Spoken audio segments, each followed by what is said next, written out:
Bupati Aceh Jaya T. Irfan TB membuka turnamen bola voli dalam rangka memeriahkan HUT Kopri ke-48 yang dilaksanakan di lapangan bola voli Desa Bahagia sore kemarin.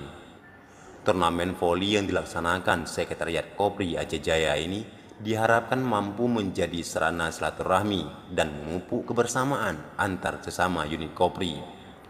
Bupati Aceh Jaya T. Irfan TB mengatakan, melalui kegiatan pertandingan bola voli ini, di samping memeriahkan peringatan Hari Kopri, juga dapat menjadi kita sebagai abdi negara senantiasa sehat, kreatif, dan sportif dalam menjalankan tugas sebagai abdi negara. Harga Kopri yang tiap tahunnya kita laksanakan ini merupakan ajang kita laksanakan silaturahmi, ya, mengikat silaturahmi antar SKBK. Selain itu, Bupati berpesan kepada seluruh peserta agar tetap mengedepankan dan menjunjung tinggi sportivitas. Terlebih, pertandingan ini merupakan sarana untuk saling mempererat kebersamaan. Pembukaan turnamen bola voli diawali dengan pertandingan eksibisi antara Forkopimda berhadapan dengan SKPK setempat.